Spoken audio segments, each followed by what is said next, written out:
If you have acid reflux and you're taking a PPI medication, which is an acid reducing medication, PPI stands for proton pump inhibitor.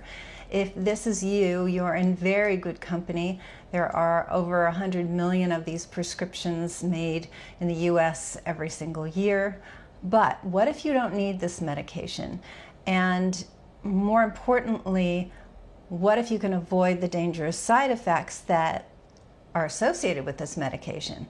They are infections, having kidney disease, having stomach cancer, risk of stroke, heart attack, dementia. What am I leaving out? Oh, osteoporosis. So the side effects of PPIs are quite severe.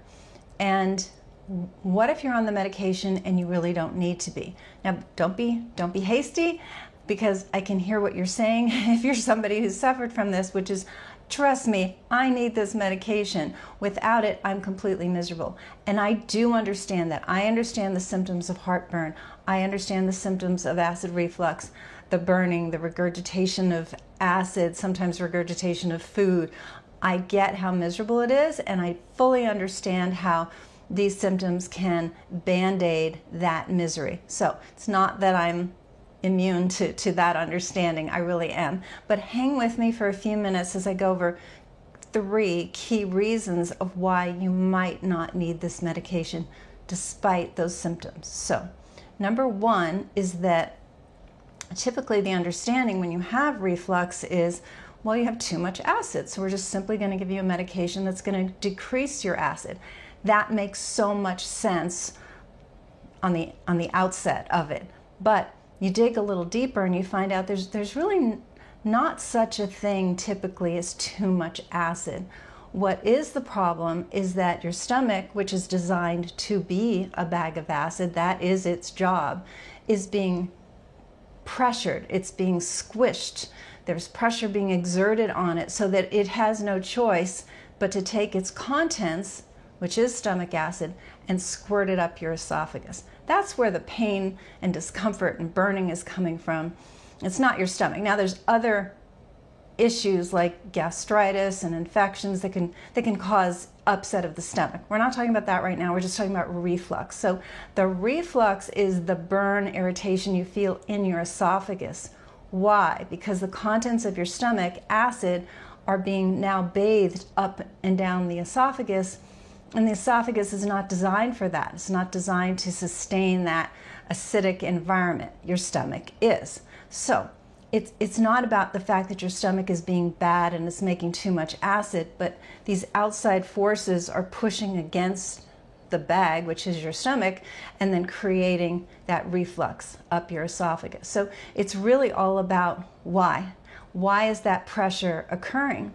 And it can occur for a number of reasons. You can have increased inflammation of the gut. You can have small intestinal bacterial overgrowth. You can have fatty liver. You can have constipation. You can have something called dysbiosis, which is an imbalance of the good bacteria and bad bacteria of your colon. You can have food sensitivities. There's a lot of different things, and we just have to tease out and find out what's true for you and handle it. But then you handle that pressure and the stomach, it relaxes and it comes back to its normal position and it stops squirting the acid up the esophagus, and now your esophagus can heal. So I'm not saying just instantly stop your PPI. I'm not saying that, but I'm saying let's get to the root cause so you don't need it anymore because the reflux isn't happening anymore. So point 1 was the stomach is being compressed. What's point number 2? Point number 2 is you actually have too little acid. And imagine having too little acid when you really need acid to digest your food and absorb certain key minerals and vitamins, and now somebody's on a proton pump inhibitor to diminish that even more. That's problematic. So with too little acid, here's what happens. Your motility, or how fast your stomach is able to digest food, is decreased because it needs that acid in order to do its job, which is to break down the food and absorb certain nutrients. So now it's got very little acid, so the food's just kind of sitting there. It ferments. From the fermentation, it makes gas. the gas forms pressure. Now we've got pressure on the inside of the stomach, and that pushes the stomach up. This creates hiatal hernia, but also due to that pressure upwards, there's not very much acid in the stomach at this point, but there's enough that that pressure squirts some acid upward, and you still get irritation of your esophagus. So it doesn't take a lot of acid to irritate the esophagus. So you can literally get heartburn-like symptoms. You've got this irritation, you've got this burning, but it's literally due to too little acid, and then because of that pressure that builds up in the stomach and it pushes up, it pushes by the valve, which is called your lower esophageal sphincter. It's just a valve that's supposed to keep everything closed so that the stomach can churn around your food in proper digestion, and none of the contents of your stomach go back the other way.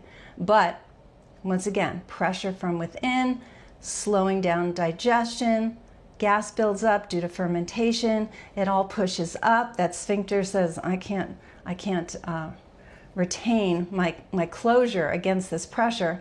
It opens up, some acid trickles up, and you have your symptoms. And you go to your doctor and you say, I have reflux, and I've got this burning. Oh, here's your PPI. That's really problematic, because now you're compounding a problem with a greater problem, so you've got all these side effects coming at you, and your problem is too little acid. Now, with this, couple of things. One, we want to make sure you don't have a certain infection in the stomach, which is called Helicobacter pylori. It's also typically called H. pylori, just because Helicobacter is such a big word. And it's a bacteria, and it can over time diminish your stomach's ability to make acid. So that is a cause of not enough acid.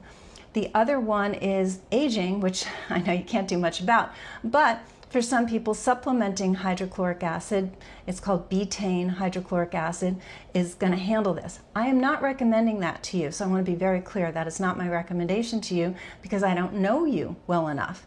And so if it's not because of that, then taking acid could really irritate you, especially if you have a stomach ulcer, you have esophageal ulcers, etc. So I'm just telling you the options. Now, if you want our help, we're delighted to help, and we can figure it out very specifically for you. But for the sake of this video, I'm not making recommendations, okay? So now, the third cause of real reflux, you're really feeling it, but why? Is that sphincter I was just talking about. So these are valves. I called it the lower esophageal sphincter because there's also an upper esophageal sphincter.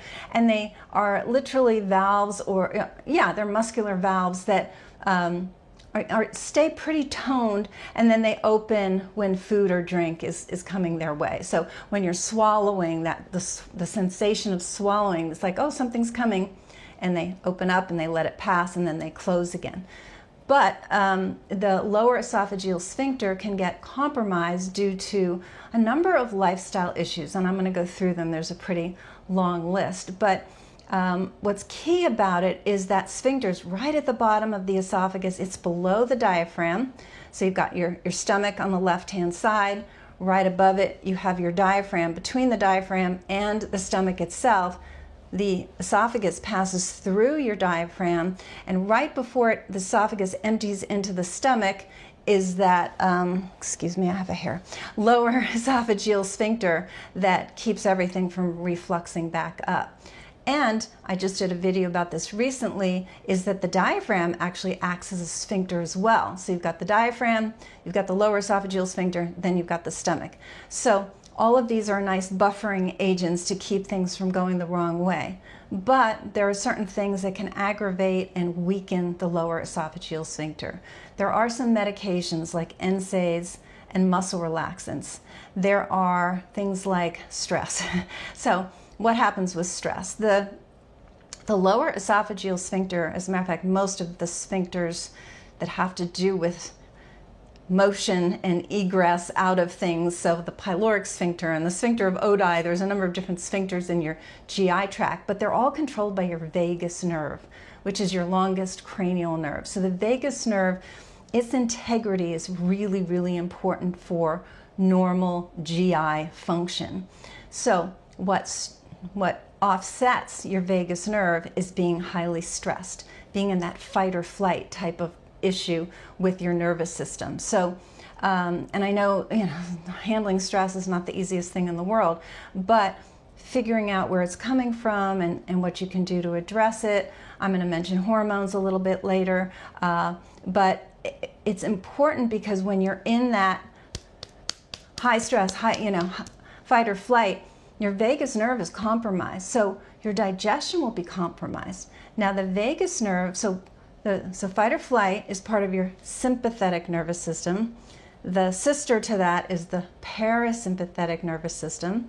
That's run by the vagus, and interestingly enough, they call that the rest, digest, relax part of your nervous system.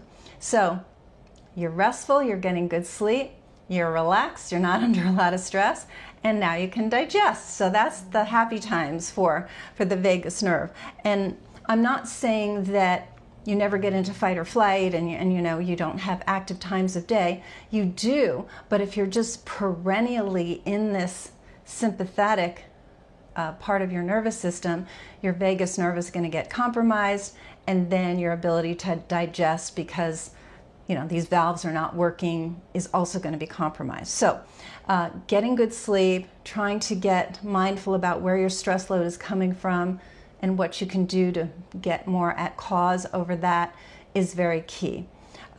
Next is dietary things. So very high fat meals, ultra processed food is very hard on the gut-brain connection because it offsets your microbiome, which is anywhere from 60 to 100 trillion organisms in your gut. And when you offset that, you are increasing pressure, intra-abdominal pressure, you're offsetting the vagus, you're affecting the LES. So there's a cascade of things that happen, but that's what occurs with a poor diet. Also, a high sugar, high simple carbohydrate diet offsets the microbiome, increases intra-abdominal pressure. So that's the problem there. Also, just having, it could be a perfectly great meal, but if you have a large meal at night and go to bed fairly quickly, just the pressure of that meal in your gut, instead of having a nice 3-hour window between your last meal and lying down to go to sleep, that pressure can put strain on the LES. What else?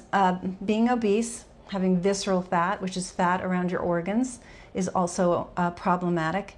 And then vagus nerve imbalance itself. Now, what can offset the vagus nerve? Again, we have this interplay of gut affects vagus nerve affects gut, so there is that interconnectivity that occurs, but the vagus nerve itself can get irritated structurally because your neck is not functioning the way it should. Your neck should have a nice curve, the same as your low back has a curve. So the same curvature you see in your low back, you should have in your neck, and your head should be over your spine. Now, you see people who lean, right? They lead with their chin, and that forward motion of the neck, you've now lost the curve. It's forward, it's even like that way forward. So it's called a reversed cervical curve. Leading with the neck like that puts a lot of stress and strain right here, which is exactly where the vagus nerve comes out of your brain and literally goes down the front of your neck. So that forward pressure is putting physical strain on your vagus nerve. So making sure you're working with a chiropractor, a physical therapist, someone who's helping regain the curvature in your neck is very important. There's also vagus nerve stimulators. One that we've worked with for a little over a year is called Truvaga, which is Truvaga. I'm not part of the company, but we've had good results with that in helping to reset the vagus nerve.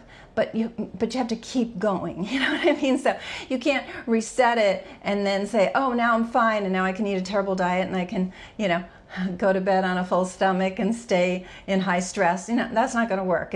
This is an everyday sort of feeding it and balancing it that comes into play. But remember, what's the focus today is why do you have acid reflux, and why you maybe don't need a PPI, because we can get to the root cause of why. So a weakened LES is where we are right now. That's point number 3 and my last point. But all of these factors are weakening that valve, which is supposed to prevent reflux from occurring. So again, it's not too much acid. It could be too little acid, but we need the integrity of how your body is designed to prevent reflux. And then you don't have it coming up your esophagus, and you don't need a PPI. And I can't overstate these serious side effects associated with these PPIs. There's a lot of them. I mean, your stomach cancer risk goes up by more than double if you've been on them for 3 years. And 3 years might sound like a lot if you've just gotten on one, but time goes quickly. And I regularly meet people who have been on these for years and decades long. So what's our solutions? We need to get to the root cause of why the pressure, point number 1, pressure from the outside of the stomach. So we need to get to the root cause of that, which is not difficult. It's natural, it's drug-free. It does not require surgery. Point number 2, as I mentioned, you can have too little acid because you can have an infection, the H. pylori infection, and you can have just the passage of time, which makes us produce less hydrochloric acid, and we just need to supplement. But again, remember my warning earlier. I'm not telling you to jump on to taking hydrochloric acid. This needs to be done with the assistance of a clinician. And then lastly, we went through all these lifestyle factors that can weaken the LES. And you know, all of those are not pertinent to you. That's what we help you figure out, which are pertinent to you, what lifestyle factors are aggravating the LES and aggravating the vagus nerve. And so this might sound like a lot, but remember, all of these things are not true for you, but some of these things could be true for you. And then we don't need this PPI medication, and we can wean you off of it, because the dangerous side effects are very prevalent and they're very, very concerning. So I know this is a lot of information. I hope you found it helpful and informative. That's why I'm here. I love to hear from you and hear what you want to learn more about. If you like the video, please consider subscribing. Give it a thumbs up. We're really trying to increase our subscribers so that more people can appreciate this information and learn and get better. That's what we're here for. So thank you very much, and we'll talk soon.